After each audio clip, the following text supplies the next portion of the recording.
Bonjour à tous et bienvenue dans Solo avec Sulo. Aujourd'hui je reçois l'homme qui fait l'état des gueux, l'homme qui fait Bonjour Tristesse. Vous l'aurez deviné, Shadow, c'est parti. On va essayer de rementir au peuple. On vient de refaire cette scène. J'ai oublié de citer ton nom dans l'intro. Et déjà bonjour et merci d'être là. Bonjour mon gars, merci de me recevoir. Comment est-ce Mathieu? Tout va bien, merci. Comme il faut. Très bien. Bienvenue dans Solo avec Sulo, l'émission qui reçoit entre guillemets des humoristes, parce que toi tu te considères pas comme un humoriste apparemment, plus comme un artiste.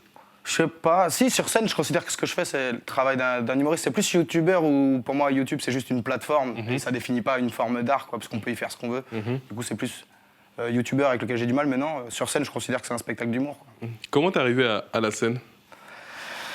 Bah, c'est un long parcours, parce que là ça faisait très longtemps que j'y avais pas été, mais à la base dans les Yvelines il y avait beaucoup d'improvisation théâtrale, parce qu'il y avait l'équipe de Trappe qui était cotée. Genre. Ouais. Et du coup, il y avait un championnat intercollège. Moi, je m'étais inscrit parce que les grands, ils faisaient ça.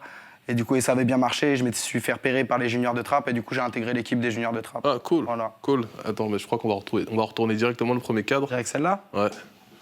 Pas perdre de temps. Je pense qu'il fait partie... Arnaud de sa mère. Ouais. Ouais, qui est mon premier prof d'impro quand je suis en 3e à Elancourt.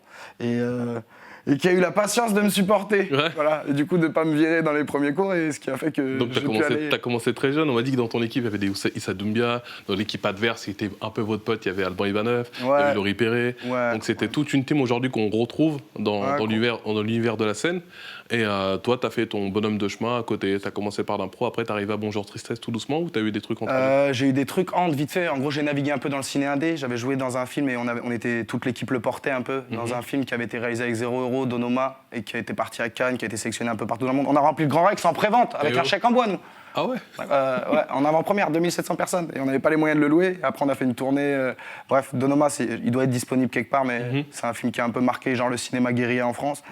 Et après, j'ai compris que je serais toujours dépendant d'un indé si je me mettais pas à écrire. Mon indé. Et du coup, je me suis dit qu'il fallait se mettre à écrire. Indé qui revient avec quoi? Ouais, c'est un peu une obsession chez moi, la liberté. Mais tu dis aussi qu'un indé ne peut pas avancer seul. Ça, je pense que je l'ai appris dans mon cheminement avec la période d'Onoma, où j'ai pu voir des gens... voilà, pour moi, être indé, ça m'a permis d'apprendre qu'être indé, c'est pas être seul, c'est être entouré de gens bienveillants qui te laissent être libre dans l'art. Mais t'as besoin d'être entouré, quoi. Et que, au bout d'un moment, t'es plus indé, t'es juste seul si t'es trop têtu et trop parano.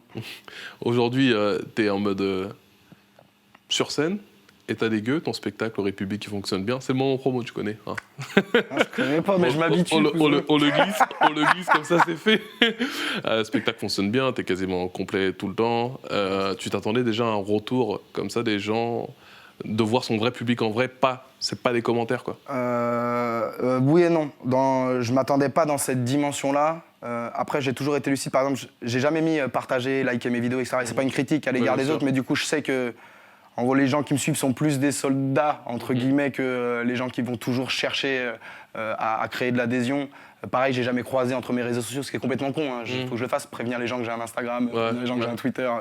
Mais en gros, je sais que j'ai un public adulte et Bonjour Tristesse, c'est grave un truc de bourrin puriste. Ouais. Je savais que je ferais jamais un truc... C'est difficile de faire plus bourrin, plus puriste, et je considère que ceux qui apprécient ça, il y avait de grandes chances qu'ils aient la curiosité de venir me voir sur scène, mais je pensais pas du tout dans ces proportions. T'avais planifié un petit peu tout ça quand t'as commencé Bonjour Tristesse? Parce que moi, j'ai passé un peu des coups de fil aux copains, le spectacle était dans les tuyaux depuis 4 ans, et là tu te dis, et pareil que t'as un grand... les mots qui ressortent le plus, c'est un génie flemmard. Génie, je sais pas, flemmard. Alors, un génie de la flemme, alors ça, certainement. Un génie de la flemme, certainement. Ouais, en gros, je suis contacté, je pense, à l'épisode 3 ou 4 de Bonjour Tristesse par pas mal de prods de scène. Celui avec qui je voulais travailler, on s'est trouvé assez vite. Et après, j'ai décalé beaucoup, mais après, d'une par flemme, de deux, parce que, en fait, du coup, je venais juste de commencer Bonjour Tristesse, et pour moi, il y avait tout un truc à aller chercher là-dedans. À la base, Bonjour Tristesse, c'était m'infliger un exercice d'écriture pour m'exercer à l'écriture, tu vois. Donc, et m'infliger une discipline avec un public, mais c'était pas fait pour marcher. Bonjour Tristesse, c'était fait pour moi, pour me créer un entraînement. Et du coup, je voulais creuser ce truc-là. Et après, c'est surtout, je suis trop flemmard. Je sais pas, moi, je repoussais de 6 mois. Mais 6 mois pour un fumeur de shit, c'est demain, quoi.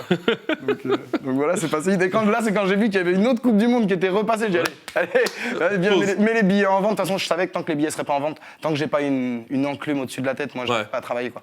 J'ai mis les billets en vente. J'ai fait ma petite crise d'angoisse et je me suis mis à la faire. Le track, ça t'a poursuivi. Et comment s'est passée la première ?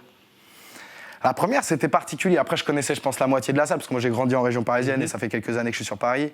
Donc, c'était très bienveillant. Après, ça a été. Après, je pense que je n'étais vraiment pas particulièrement à mon aise. Et j'ai fait 1h50, tu vois, devant 200 personnes. C'était du suicide. De toute façon, de monter sans avoir testé même 3 minutes, c'est du suicide. Bien sûr. Parce que c'est un truc d'HP. Hein, c'est ça le truc. Moi, t'as pas testé, t'es monté. C'est un truc d'HP. Tu parles à des sièges vides ou à tes potes. Quand j'ai entendu 10 fois tes blagues, ils en peuvent hup. Vraiment, c'est un suspense. Tu montes, t'es pas bien. Et en plus, moi, c'est un truc que j'apprivoise. Mais je peux avoir un degré de track au début, là surtout que c'était un renouveau sur scène, je n'étais pas monté depuis 12 ans, je n'étais jamais monté tout seul. Genre je peux ne me rappeler d'aucun mot d'un texte que je connais par cœur, quoi. Donc globalement ça s'est bien passé. C'est bien mieux maintenant j'espère, mais ça fait combien de temps aujourd'hui ? C'était début novembre, ça fait pas loin de 6 mois là déjà. 6 mois ? Ouais. Et une grosse évolution depuis ? Ouais, ça a bien bougé, ouais. Que ce soit dans l'énergie, dans le texte, il y a plein de trucs que j'ai bougé. Les premiers rires, l'évolution des rires. Parce qu'on dit que c'est très important en fait. C'est-à-dire des spectateurs, tu veux dire ? Bien sûr. Ouais, ça a changé. Ouais, c'est beaucoup plus dense. Et puis du coup, tu vas chercher des virgules, tu vois que ça marche, tu gardes. Il y a des trucs qui sortent en impro, tu gardes. Il y a des trucs qui disent ça marche pas, tu sautes.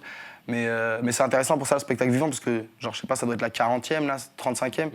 Et j'ai peut-être eu 2 fois un public identique, peut-être une fois un public qui rit vraiment, hein, parce que toi, t'as ton classement de tes vannes en toi. Et... Bref, je pense que c'est ça aussi qui fait qu'on met du temps à se lasser du spectacle vivant, c'est que les publics, ils sont très diversifiés. Ouais. Il n'y a pas beaucoup de salles pareilles, quoi.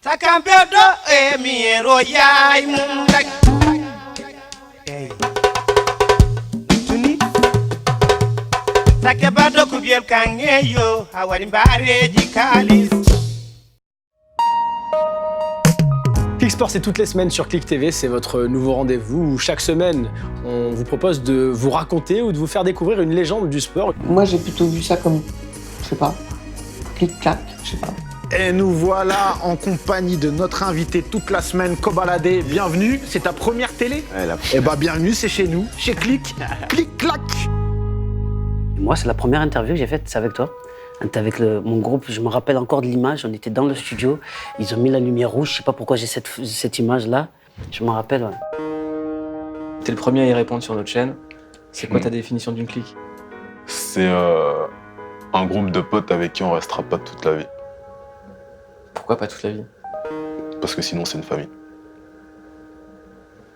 Je pense qu'on se rencontrera un de ces jours. À bientôt James et bon courage. Oh, that's incredible. That's sweet.